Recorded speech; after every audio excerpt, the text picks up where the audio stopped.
Assalamualaikum warahmatullahi wabarakatuh.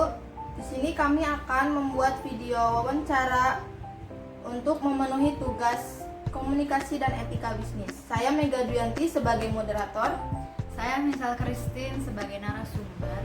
Saya Anggi Belarosadi sebagai narasumber. Assalamualaikum warahmatullahi wabarakatuh. Saya Mega Duyanti sebagai moderator. Di sini saya akan mewawancarai dua orang pebisnis. Yang pertama ada Mbak. Saya Misal Christine saya melakukan bisnis jasa titip online. Dan saya Anggi Belarosadi sebagai pembisnis masker organik atau reseller masker. Oke, baik. Langsung aja masuk ke pertanyaan yang pertama ya. Mana sih awal mula Mbak Anggi merintis bisnis yang saat ini sedang berjalan? Awalnya sih saya ditawarin sama tante saya karena saya seorang mahasiswa agar mempunyai pendapatan yang lebih. Tawarin lo buat gabung jadi reseller masker. Dan kebetulan tante saya juga reseller maskernya. Kenapa saya tertarik buat gabung jadi reseller masker? Karena pendapatannya sangat menggiurkan, pendapatan per bulannya. Dari situlah saya gabung jadi reseller masker. Oh, jadi begitu. Menarik juga ya awal mula bisnisnya. Gimana dengan Mbak Misel? Kalau saya awalnya itu karena saya sering jalan-jalan ke rumah. Nah terus kayak teman saya tuh ada yang nitip barang. Nah dari situ saya mikir apa saya lakukan jasa titip aja karena kan lumayan juga penghasilannya dari bisnis itu. Oh, jadi begitu. Menarik juga ya cerita awal mula dua pebisnis kita. Selanjutnya ke pertanyaan yang kedua.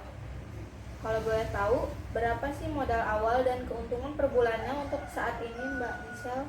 Kalau saya sih kan nggak ada modalnya ya karena itu kan jasa titip kan, jadi kita beli barangnya sesuai dengan harga barang itu kan. Paling nanti dapat kayak fee dari buat kita jasa titipnya sama Ongkir. Nah, jadi itu sih modalnya. Terus keuntungan per bulannya ya. Keuntungan per bulannya paling kayak misalnya saya kan jasa titipnya fee buat jasa titipnya 15.000 per barang. Jadi ya 15.000 misalnya ada yang jasa titipnya 10 berarti 15 kali 10 150. nah iya segitu dah. Kalau untuk Mbak Anggi sendiri, Modal awal saya 200.000 ya, dan alhamdulillah sekarang udah melebihi modal awal. kalau untuk keuntungan per bulannya? Keuntungan per bulan ya nggak menentu gitu kan, yang namanya masker gini kan nggak setiap orang beli. Pernah sih dapat keuntungan sampai lebih dari 1 juta, pernah juga kurang dari 1 juta. Oke, baiklah, kita sekarang lanjut saja ke pertanyaan yang ketiga. Untuk Mbak Anggi, bagaimana sih strategi penjualan atau pemasaran produknya? Awalnya saya cari teman-teman, terus teman nyaranin saya buat bikin online shop di Instagram, dan akhirnya saya membuat online shop lah di Instagram.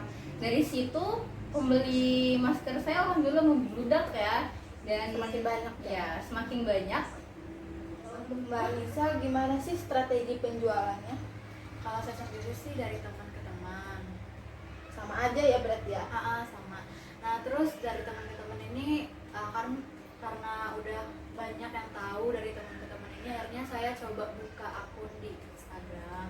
Terus kayak buka online di situ, akhirnya lumayan sih Lebih banyak lagi. lebih banyak dari yang sebelumnya nggak buat akun ini. Oh, berarti dari Instagram itu bisa membuat penjualannya semakin lebih dikenal sama orang banyak gitu ya? Iya. Oke, baiklah, kita langsung saja masuk ke pertanyaan yang keempat. Apakah Anda membangun bisnis ini sendiri atau ada kerjasama dengan orang lain atau kakak, temen? Kalau saya sendiri sih bantuan dari kakak ya, karena dia juga yang kayak kasih saran kayak gitu. Kalau Anggi, Kalau saya sih dari tante ya, dari awal sudah jelasin. Ya. Saya ikut tante saya, dari tante sih kalau saya gitu. sekarang kita langsung ke pertanyaan yang terakhir. Kenapa sih Anda lebih memilih bisnis ini untuk Mbak Anggi? Karena modal yang dikeluarkan juga tidak terlalu besar dan ya cukup menggiurkan dari pendapatannya. Kalau untuk Mbak Misal, Kalau saya karena jasa titip itu gampang ya, kayak cuman kita ke mall terus kayak fotoin kayak gitu gampang kan. Kayak Terus sekalian shopping gitu ya. terus akhirnya kita dapat dari fee-nya, akhirnya ya lumayan juga pendapatannya dari situ. sekalian shopping juga refresh diri sendiri ya? Sekalian jalan-jalan juga. Tapi bikin punya duit banyak. Iya. Jadi penghasilan itu Iya. sendiri jalan-jalan. Sekian wawancara saya dan terima kasih juga kepada dua narasumber Mbak Michelle dan Mbak Anggi untuk waktunya. Terima kasih sudah menonton video kami dari awal sampai akhir. Dah.